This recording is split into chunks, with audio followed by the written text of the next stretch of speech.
How you doing, folks? Behind me here is my 1980 MG that I'm just after picking up there recently, and in the last video where I unveiled it, you may remember that I tried to get the engine running, and although it did run, it didn't run very well. It was clearly down in compression on a couple of cylinders. So let's do a bit further investigation and see if we can find out what's going on and what we can do to fix it.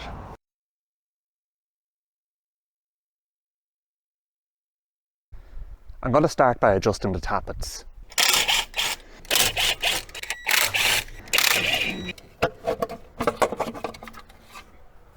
So given that the engine is cold, we're going to adjust the valves to 15 thou, okay? Okay, so we're going to use the rule of 9 to adjust these valves, okay? So basically what that means is if you rotate the engine until any valve is fully depressed, you then subtract that number. So in this instance, I actually have number 2 fully down and number 5 fully down. So number 2 is fully down.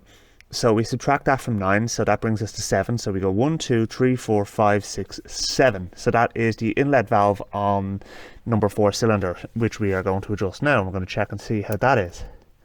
And that's tight, okay? So we're going to adjust that now, and we're adjusting it to 15 thou. So I'm just looking at the valve on number 4 cylinder here, and the way the adjusting screw is wound out so far, that suggests to me that we're dealing with some serious valve recession here. So that may be our problem, folks.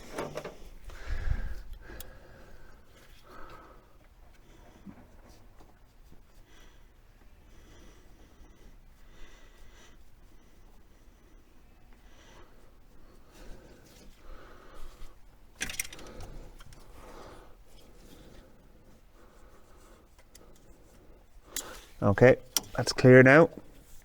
You don't need to stitch things, just make sure they're tight.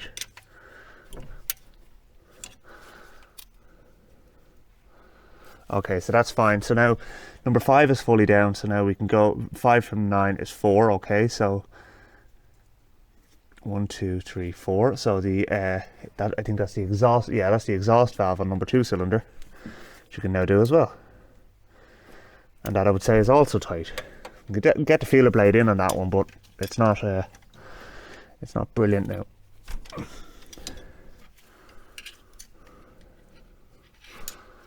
Well, just even by backing off the lock nut, that was enough to actually get the clearance I want. Okay, that's perfect now. Alright, so now if we rotate the engine so the 2 other valves are fully depressed, then you can do another 2 valves, and basically on and on in a similar fashion. So I'm going to keep going at this basically until all the valves are done. We'll put the rocker cover back on and we'll see if it runs better. Okay, so that's all 8 valves adjusted now anyway. So the next thing to do is to put the rocker cover back on, and then we're going to try and start it and see how we get on. After that, then I'm going to change the oil, change the spark plugs. I bought some intake cleaner spray. It's actually for EGR valves, but it's a great spray. You just spray into the inlet while the engine's running, and it cleans all the crap out. So if there's any valves that aren't seating simply because of the fact that they're gummed up or something like that, that will take that stuff off. And I also bought coolant and stuff like that as well. So we're gonna give this engine a work over, but I do have another cylinder head to put on it now. The other cylinder head is off Jelly Bean, the purple MG, but I will use it on this car, and then I can actually take this one in and get it machined at a later stage. And it means that this project keeps moving and we're not waiting, and then we can and I'll still have a head to get machined. But yeah, and the benefit of that one is the fact that that's actually got the hardened valve seats in it, so we're fairly good. But I can tell you one thing, this engine has been very well looked after. Other than that, I mean, it's spotless inside, like it's really, really clean. So yeah, let's get the rocker cover back on and now see how we get on. Alright, okay, so let's see how we get on now. Now, bearing in mind that the fuel is as stale as all hell, I don't expect it to run perfectly, but at least if we have some improvement, that'd be good.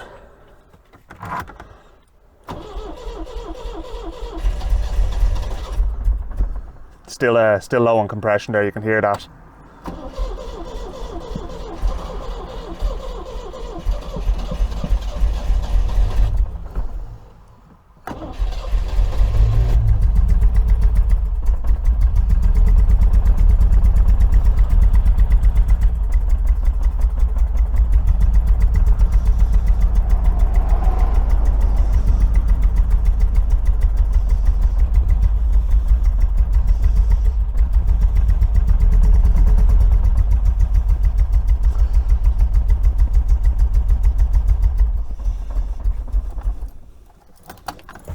Okay, we're at nothing there. Right, so next thing to look at is the carbs. So yeah, I mean, okay, fair enough. It's down on compression on one cylinder, so that's not going to help things. But it should run better than that one way or another. And the thing is, it did run better. That's part of the issue I'm having here. So let's get those inlets off. I'm wondering, is there a stuck dashpot piston? So we'll see. If that's it, then happy days.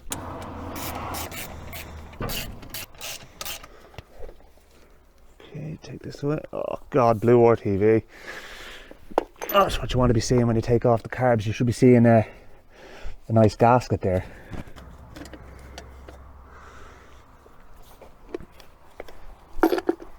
All right. So now I'll bring you guys around this side and you can have a look.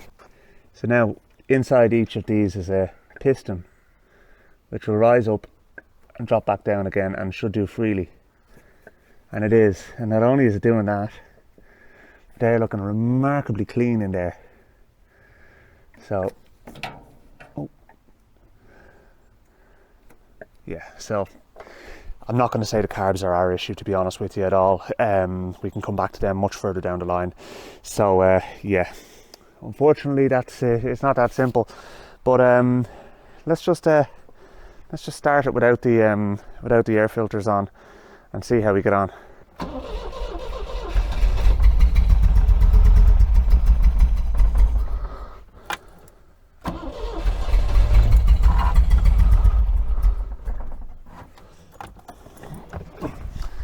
Starting to think fouled plugs next.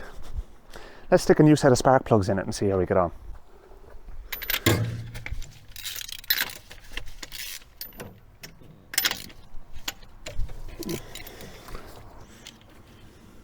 They are not looking too great at all. Of course, see, the thing is I put oil down the cylinders, so the oil is all over the spark plugs now. I kind of should have thought of that, really.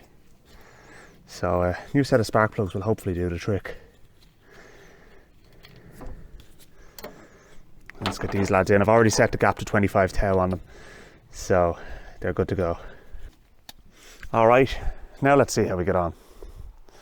Let's make sure everything's clear. Take the old plugs out of there.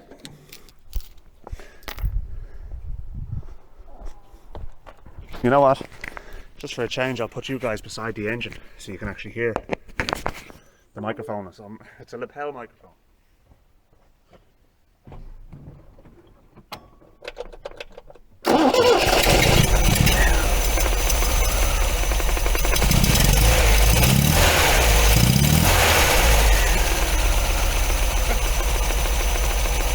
That's a hell of a lot better. It's not perfect, but it's a lot better.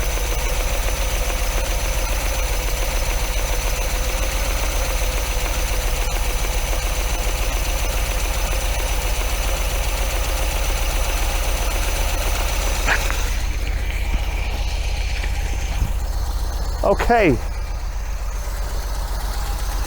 Just the Tappets, set the spark, or new set of spark plugs, and let's have a look and see how the tuning is.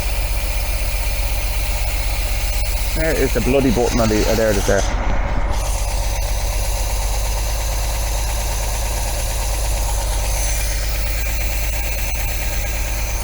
I think the carbs are a mile out of balance actually, apart from anything else.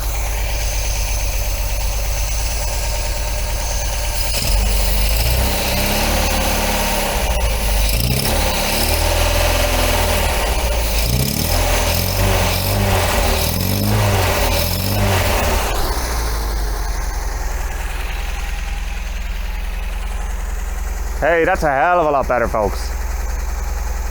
As I said, it's still misfiring, but it's starting to come good now, I reckon. We'll leave it run for a while. I want to do a compression test on it as well and see how that shapes up. But we're definitely within the ballpark now. I obviously want to warm it up as well before I drain the oil out of it. But like, you could drive it like that. You couldn't drive it the way it was before.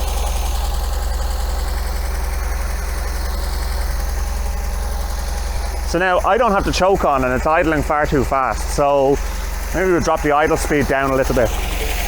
What's making me suspicious of the carb balance being out is if you look at the height of the piston in that one now, and compare it to this one here. There's a mile in the difference. And it's free to move, but obviously that was going to happen. So yeah, I mean that's certainly not going to help the situation. Let's start it again. She starts easily now.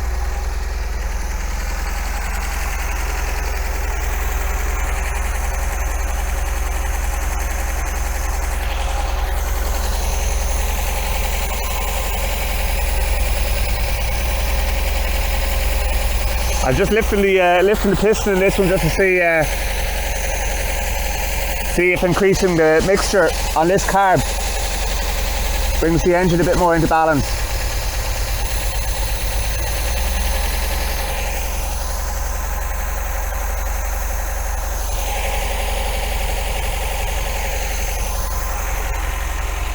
Let's see what sort of smoke is coming out the tailpipe.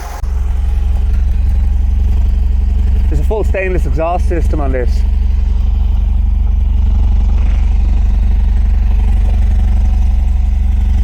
It's actually got a really nice sound to it. Not much smoke there either. And once we get that engine dialed in properly now, we should be 100%. But you know what? Let's get that intake cleaner and spray it down the yap and see what happens. Fair bit of smoke coming off it there now. But there again, a lot of that could be the oil I put down into the engine. But listen to it.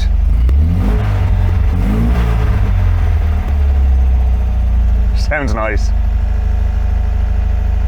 As I said, look, the engine certainly needs work. I mean, apart from anything else, an oil change is going to do it the power of good.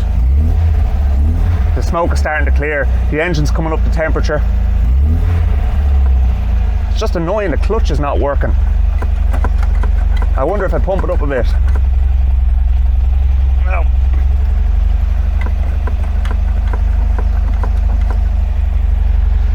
I can't get it into gear at all. It's really annoying. I want to just see if it'll move at least.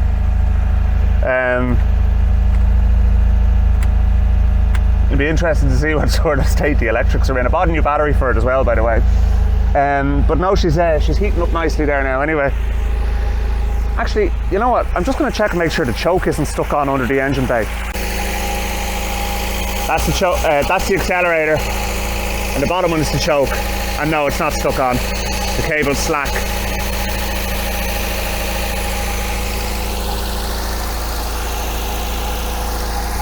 I just noticed there actually is a gasket on that. It's just that it was stuck on with RTV because the gasket's stuck to the carb on the other side. So at least that's something. She's warming up nicely now anyway, so sounds good.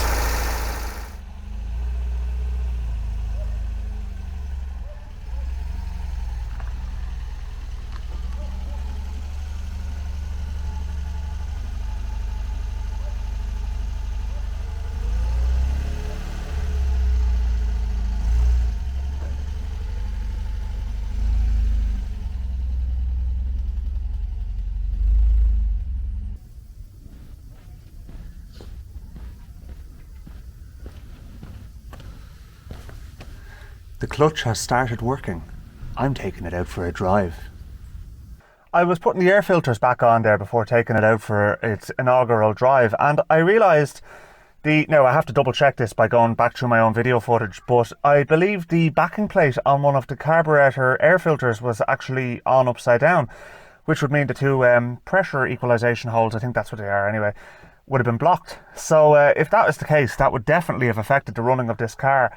So yeah, I mean, look, that's just another thing, another piece to the puzzle. So that means that when I'm setting up the carbs and everything like that, somebody might have set them up to try and compensate for that fact and never gotten there, obviously. But let's get the car out of the garage and bring it for a spin. Okay, let's do this. Oh, hey, there's a classic tractor coming down the road.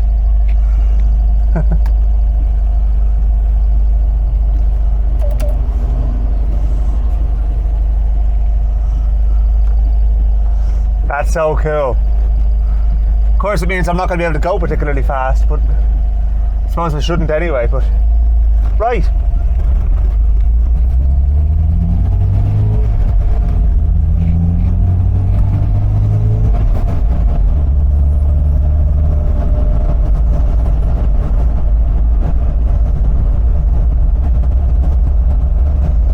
where I'll find out a few other teething problems. It sounds like the rear diff is making a lot of noise.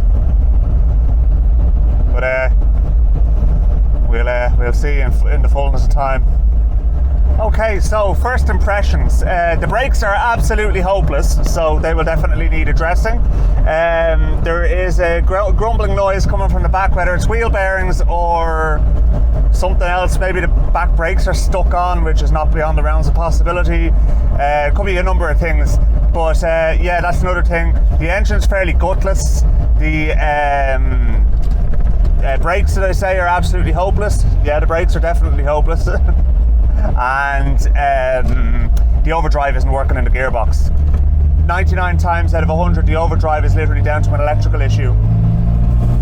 But I'm driving an MGB, and how does that not put a smile on your face? They're the coolest of the cars. I am absolutely over the moon. So, the great thing about getting it out on the road like this as well is just to give it a little bit of a shakedown before I kind of go and do all the likes of the fluids and everything like that, and kind of properly recommission it. I mean, this is literally just a sort of a run down to the roundabout, down the road and back up again.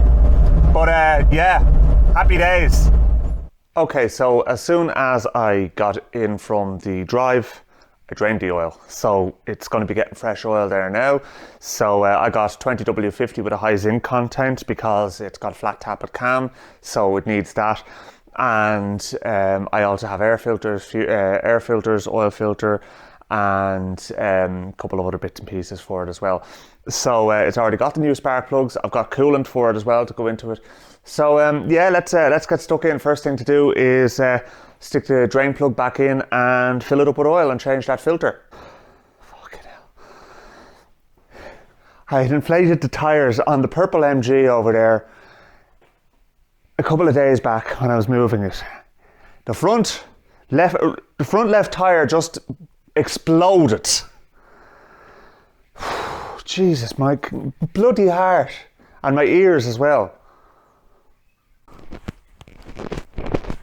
Now, unfortunately, the filters on these cars are, the threads are on the bottom. So you can't fill the filter before you put it on. So just going to have to stick it on dry, unfortunately. But sure, look, it is what it is. So that's what we'll do. And I'll just leave the oil drain pan under there while I take the old one off, because this is a messy bloody job as far as I remember. Still a bit of heat in it. Oh, come on, don't tell me you stitched the bloody thing. No. It's going. God for that. I'll have the new one ready to go on pretty much straight away.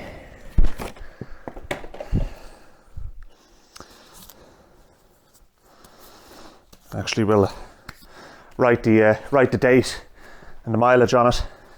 It concerns me when I see an oil filter with overspray on it. So that could have been on there for a bit of time, in fairness. That being said, well, yeah, there's a bit of black spray paint down along the chassis rails there. So anyway, there's a new filter on now, and the new oil will be going into it in a second. I'll drag that out.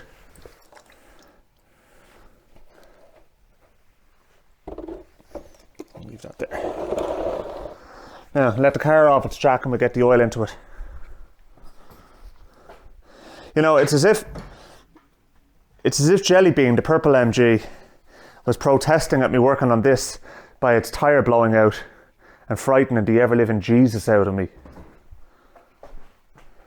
Literally, my heart was racing after it. It was so loud, especially in a garage, like.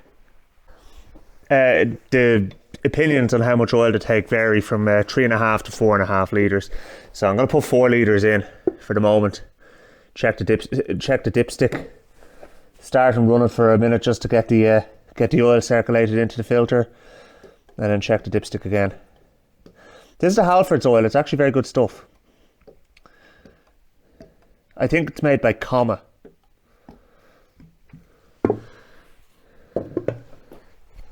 Don't quote me on that, but I believe it is anyway. Right, so after 4 litres, it's on the max mark on the dipstick now, but I haven't cranked it over yet. So what I'll do is I'll pop the oil cap back on there, and we'll give it a spin over with the king lead removed, and let the oil filter fill up. And once we start seeing oil pressure, then we know we're good to go. We'll check the oil level again, top it up, and then that's that job done. Next thing I want to do then is I want to do a compression test on this, because we got to know what's going on inside it.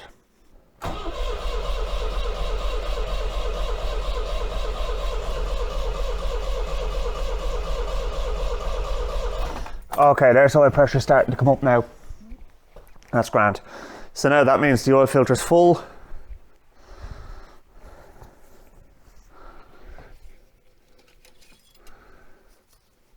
Check our oil level again, and as I said, we top it up, and then we know we're good to go.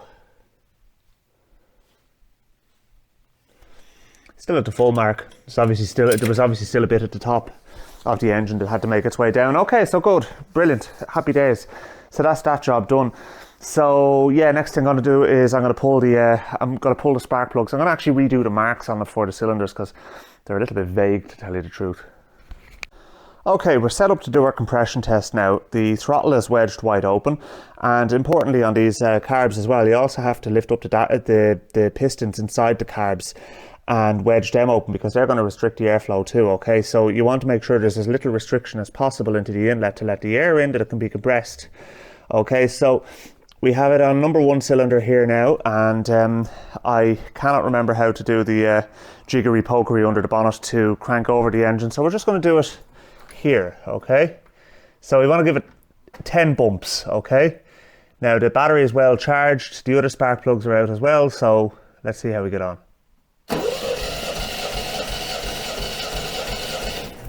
All right, 135. That is not bad at all. 135 psi. Great. Okay, so we're off to a good start. Now what we really want is we want to see kind of no more than say 10% of a difference between the four cylinders as well. So that's number 1. So let's see how number 2 is. Sounds like we've got a leak there.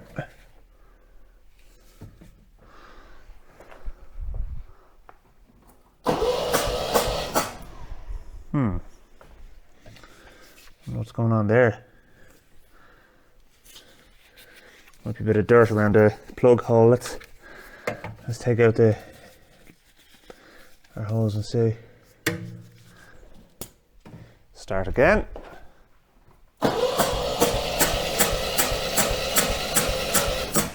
Where is that coming from?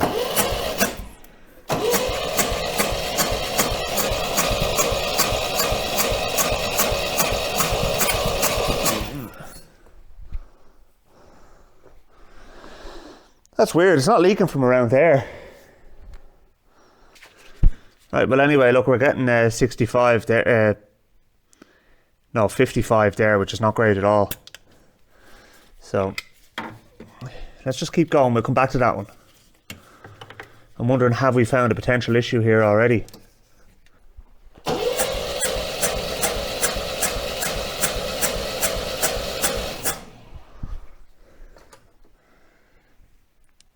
Same 55, 60 kind of thing. And then, do you know what I'm actually wondering? Because it's compressing against a compression tester, is the leakage, basically the compression leaking into the other cylinder and coming out. So that would mean that between 2 and 3 there's a problem. So let's see what number 4 does.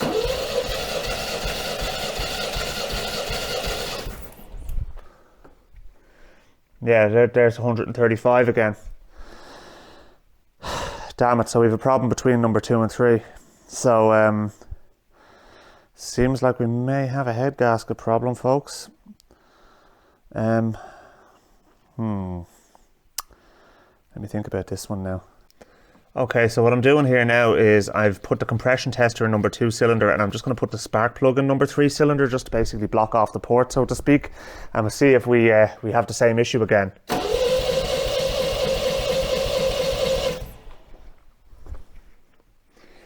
That's what's happening, all right. Yeah, we're only getting 50 psi on number 2 there. So let's just try number 3 just for pig iron.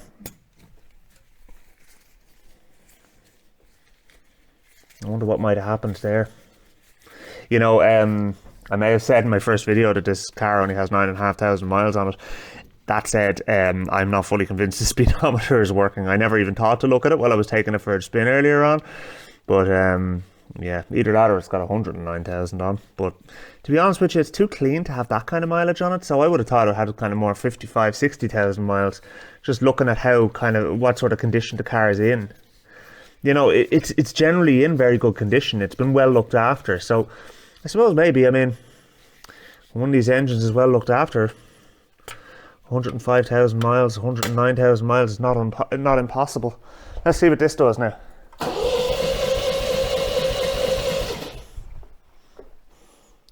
Well, 45 even. Okay, so number 2 and 3 are down. So we have a problem with the head. So just thinking back through this now, I suppose if there was a crack in the head between, say, number 2 and 3, or if the head gasket was gone between 2 and 3, you could potentially have compression leakage between those 2 cylinders without having all of the problems of compression getting into the coolant system or the oil system, or water getting into the oil or anything like that. So, I mean, literally it could be isolated to that one area. As I said, it's not beyond the realms of possibility that the head is cracked as well. But as I said, if it is, it is, and I have another cylinder head I can put onto it, which if I'm pulling that cylinder head off, unless it's been converted for, like, unless it's got hardened valve seats in it already, which I sincerely doubt, then the only other probability. Oh, actually, hang on a second. Are the ports shared on? No, they're not. No, I'm just thinking aloud here.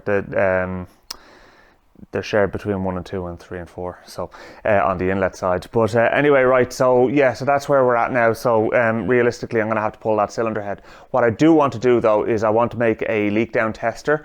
So I'm going to go to an old spark plug, run a tap through it, and make up something where I can actually just put some air pressure down through the into the cylinder and see what we're getting. If I can put a PCL airline fitting on the basically what the remains of a spark plug, we might be able to do that.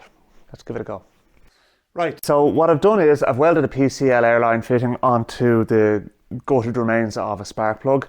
And when I say welded, that's an insult to welding, to be honest with you, but I'm tired, it's late, and no matter how many times I tried, it was still porous. So I just basically wanged the welding plant up to full and just buzzed the shite out of it. And what we're left with is something that is not pretty, but is absolutely functional. So it's screwed into number 2 cylinder. I have the compressor turned off but charged up. It's at about 90 psi. So we shall stick it on and see where the air comes out.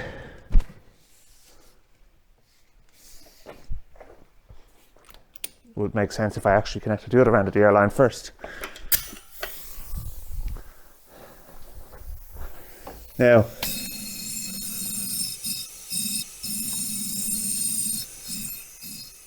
it's coming out number 3 cylinder. I was right. Now, is it coming out in the coolant bottle? No. Is it coming out of the crankcase? No. Literally gone between cylinders 2 and 3. Right, so now we know. Ah well. Right, so where does that leave us? Well, it leaves us with an engine that, although will run and not make too much drama, it also doesn't make too much power. So it needs a top end overhaul. Fortunately enough, I have the cylinder head already done from the purple MG. So I'm going to use that in this project, and that cylinder head will go off to be overhauled for that project. And nobody need be any the wiser. So we'll do that, and then I also have a cylinder head gasket for it as well. So yeah, that is going to be my next job. Take the head off this and put the new head on. And I'm really hoping it's not a cracked block. And I'm also hoping that I don't find any other nasty surprises when I open it up. But look, let's leave it there, folks. To be honest with you, there's no point in me going any further. Yeah, I put fresh oil in the engine and all that, you know. I mean, look, to be honest with you, I'll probably run it with that oil in it just to flush it out, and then I'll drain it again, and we'll drain the coolant and all that as well. So when I'm doing the head gasket, yeah, fair enough, I could leave the oil in the engine, but well, no, I couldn't really, because to be honest with you, when I'm sanding the block, to polish it up for the fitment to the new head gasket, I'll never be able to keep the stuff out of the oil. So anyway, look, right, let's leave it there, and thanks very much for watching, folks.